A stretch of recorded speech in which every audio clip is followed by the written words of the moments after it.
my name is Ashley Sinks. I'm a junior at Indiana State University and I'm studying applied medicine. And today I'm going to be walking you through my 20-minute training plan for a teenage female athlete who is just getting into resistance training. So the first thing we're doing for the warm-up is we're doing a 3-minute walk to jog. So the first minute she's going to walk, and then she's going to increase the speed on the treadmill for the second minute, and then the third minute is going to be like a light jog.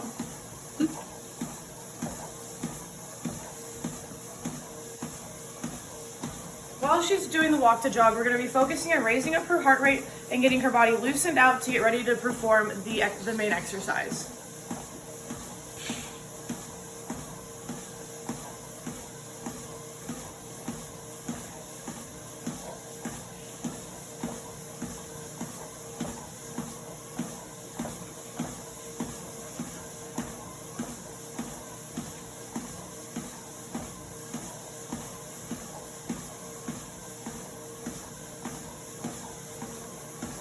Go ahead and increase the speed.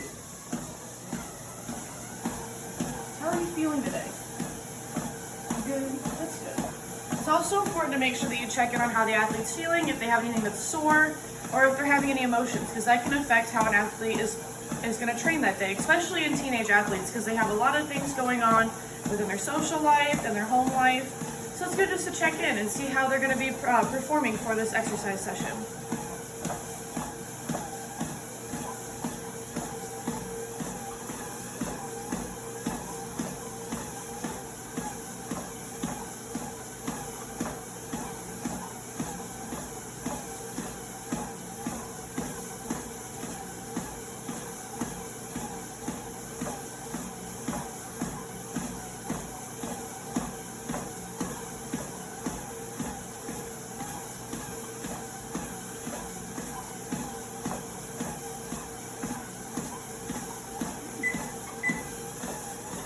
So the other thing I'm also going to do is make sure that I'm watching her form while she's running, making sure that she's not like pronating, supinating at her ankles, and making sure that she has good form and posture while she's running in order to make sure that she's having a safe warm-up that will not cause any injury.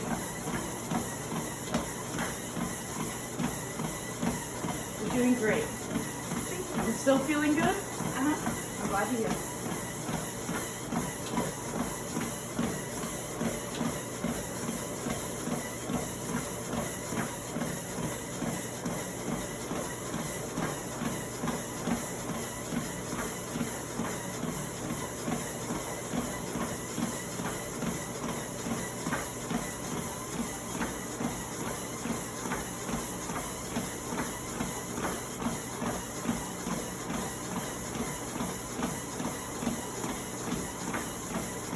Go ahead and stop.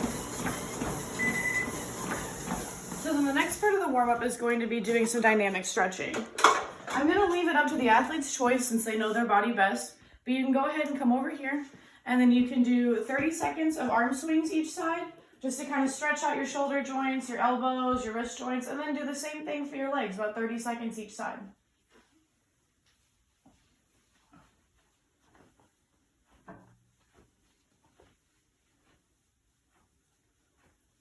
And then while she's doing that, I'm going to go ahead and get the band for the next part of our warm-up, which is going to be a 3x10 banded squat. And the reason why we're going to do a squat with a band is because it's important to focus on form whenever an athlete is new to resistance training. So the band around the knees is going to have to force the athlete to think about driving their knees out whenever they squat, so that way they're not bending their knees in, which is going to be good for their joint health and longevity.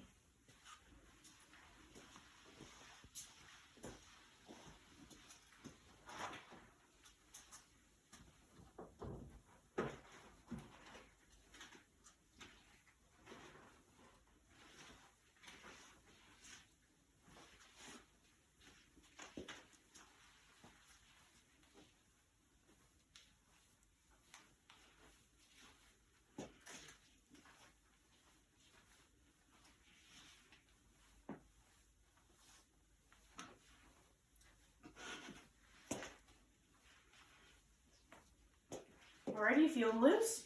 So we're going to go ahead and have you do 3 sets of 10 reps of banded squats. You're going to put the band around your knees.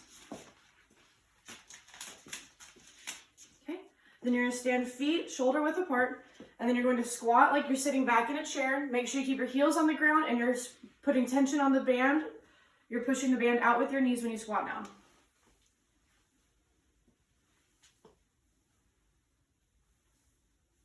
That looks really good. Thank you.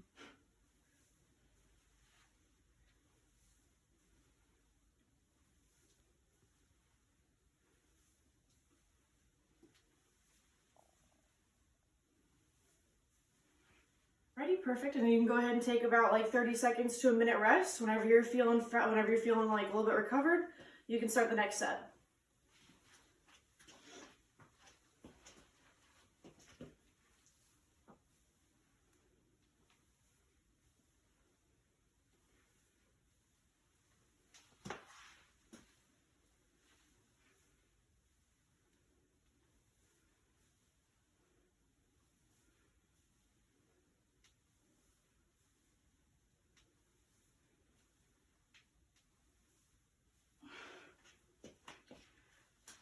Great job. Then we're going to start the last set in about 30 seconds, and then we are going to go ahead and get into our main lift. You're doing great. Thank you. Squatting form looks really good.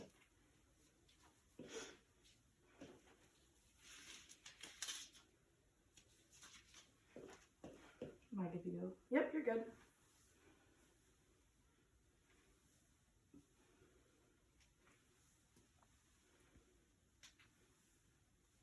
So as you can see, this athlete's squatting posture today, you can keep going, looks really good. She is bringing her knees out whenever she's squatting. She's keeping her heels planted on the floor. Her back is very straight. She has an overextension of the lumbar curvature, and she's keeping her head and neck up. It's really good squatting form. All right, so now we're gonna go ahead and set up for our main lift, which is going to be back squat. We're gonna use a 33-pound bar. So now we're gonna move into the main exercise portion. The first thing we're going to be doing is back squat with the bar, and I'm going to be making sure to watch her form since she's relatively new to weightlifting, or resistance training rather. And anytime that I see a form break, I'm going to make sure I correct her, and if I start to see too many form breaks or like one big major form break, we're going to stop, rack the weight, and then we're going to go to the next exercise, and then if there's another set afterwards, we are going to change the weight to a lower weight. We're not going to weight up. So then we're going to superset the back squat with banded pull aparts. So that way we are taking rest and resting the legs, but we're also training our arm muscles as well, training our chest and our back muscles. Righty. So you ready? Mm-hmm. The first thing we're going to be doing is one set of 10 reps of back squat.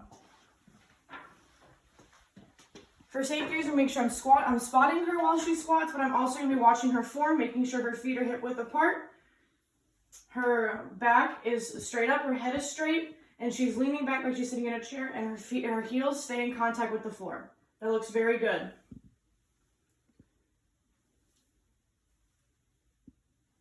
Very nice.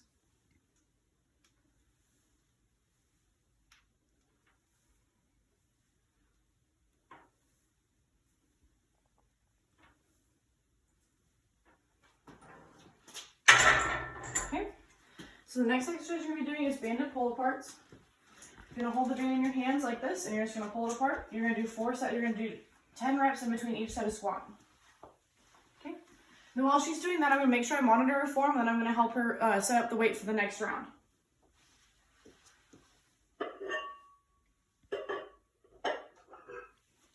Since she is a relatively new athlete, we're going to be just kind of doing very small increments of weight just to see that she can lift a little bit heavier and maintain her form. The most important thing when you're training a new athlete with resistance training is making sure they use proper form. Form over function.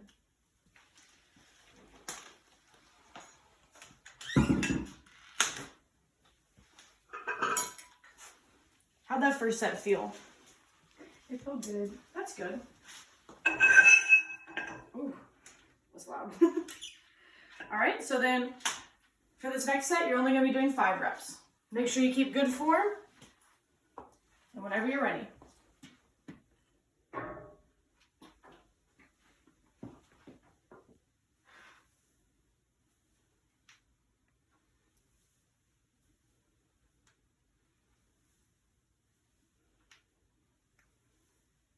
All right, you got this. One more. Looks really good. Okay, Now with the banded pull aparts. Okay. So her form still looked really good. She was able to maintain. So we're going to go ahead and move up the weight from, this was a 33-pound bar. So she started with 33 and then we did 43 and now we're going to do 53 because I think that with her form and watching it, I think she'll be able to do that without any problems.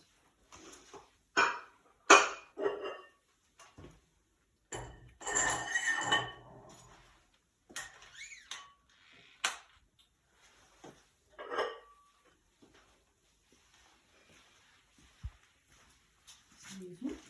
Sorry.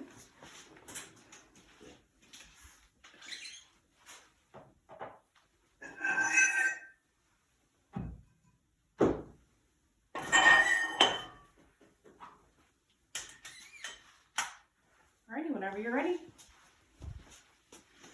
So now that we are at the max weight that she's going to be lifting, I'm going to be really watching her form and making sure she's not having any form breaks. And if she does, I'm going to tell her to immediately rack the weight and we're going to reduce the weight back down.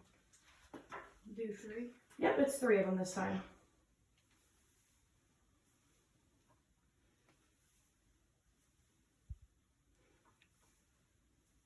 Great job. That looked really good. Okay, so whenever she's doing the banded pull aparts, I'm going to also be watching her form. I'm going to be looking for her keeping her arms straight locked out and then making sure that she's squeezing back with her scapulas. One thing that I can do to make sure she's doing that is put my hand in the middle of her back and I can feel her scapulas pinch to make sure that she's working the right muscles. And she's doing a very good job of doing that. She also has a very slow and controlled movement. If the resistance on the band is too heavy, the movement will not look slow and controlled and she will have a very quick release back down, because one of the most important things to train whenever you're training an athlete with resistance training is to work the eccentric phase. That's how you're going to build the most muscle endurance and have better strength in the muscles. Is that 10? Mm-hmm. All right, let's go ahead and move into our last round of squats.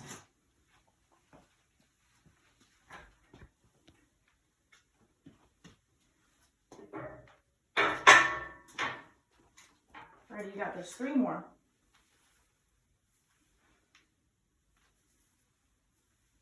Last one, you got this. Great job. So the last part of our workout is going to be the cool down. It's really important to make sure you incorporate a cool down into your workout regimens, because a cool down is going to help clear lactic acid. It's going to help clear the lactic acid and the acid release in the muscle, and it's going to help your athlete be less sore and have a shorter recovery period rather. So what we're doing for our cool down is the first part is just a 2-minute walk on the treadmill. Help make the blood flow, release all the toxins, and then we're going to go into a period of a static stretch, which is going to be about 2 to 3 minutes, and we're going to focus primarily on the legs since that was the main focus of our workout. How was that workout for you? It was good. On My a- arm's tired. On a scale of 1 to 10, how hard would you say it was? About a 5. It's important to make sure that you check in with your athlete's RPE rating just to see how the workout was for them, so that whenever you plan future training sessions, you can figure out how much harder or how much more you can increase it. It's also important to make sure that whenever you're having a longer training session, to check in with your athlete's RPE scale during the exercise, especially if they seem like they're really having a tough time with an exercise. Okay, we're about halfway through the walk cool down, and she should be feeling, do you feel a little bit better? Your heart rate's coming down? Mm-hmm. Perfect. That's what we're going for whenever we have a cool down.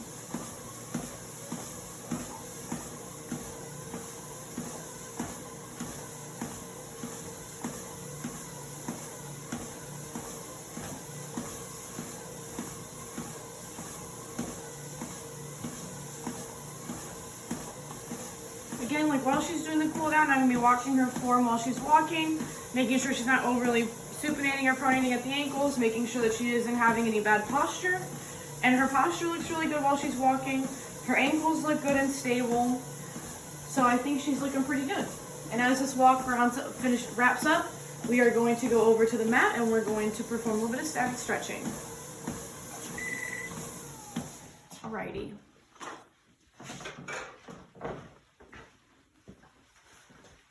So if you want to come over to the mat, and we're going to go ahead and do some leg stretching. So the first thing we're going to do is we're going to stretch our hamstrings. So if you want to come over here, sit down, and reach for your toes. And we're going to hold this for about 30 seconds.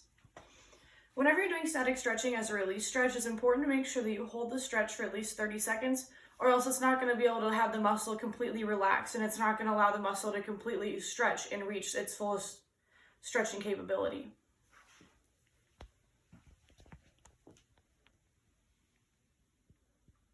How does this stretch feel for you? Feeling good? It feels good on my hamstrings. That's good, I'm glad.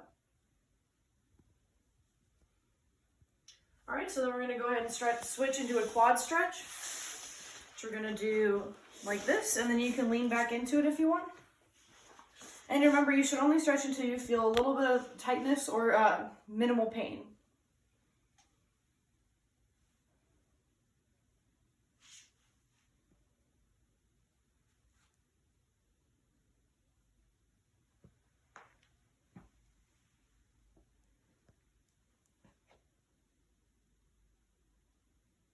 Okay, we're gonna go ahead and switch to the other side.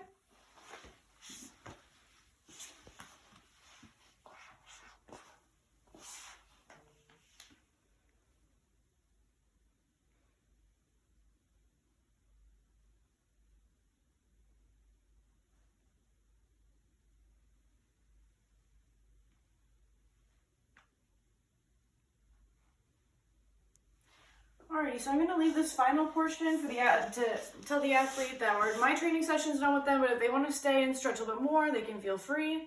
Otherwise, they're good to go. So if you feel like doing more stretching, you can. Otherwise, you had a really good training session. Can't wait to see you next time. Okay. The benefits of having teenage girls strength train were discussed in the NCSA convention video we watched in class. Having this age group strength train can help boost self-esteem and give girls struggling with body image issues confidence by allowing girls to think about something other than how much they weigh compared to other girls or how they look like compared to other girls. Resistance training can also help prevent osteopenia in women, as well as other major health problems such as type 2 diabetes and obesity. And starting strength training early, between the ages of 13 and 17, can also start really great lifelong habits that girls can have to prevent many diseases and to make them happy and give them an outlet. And that's why I believe that teenage girls should be strength training at least twice a week.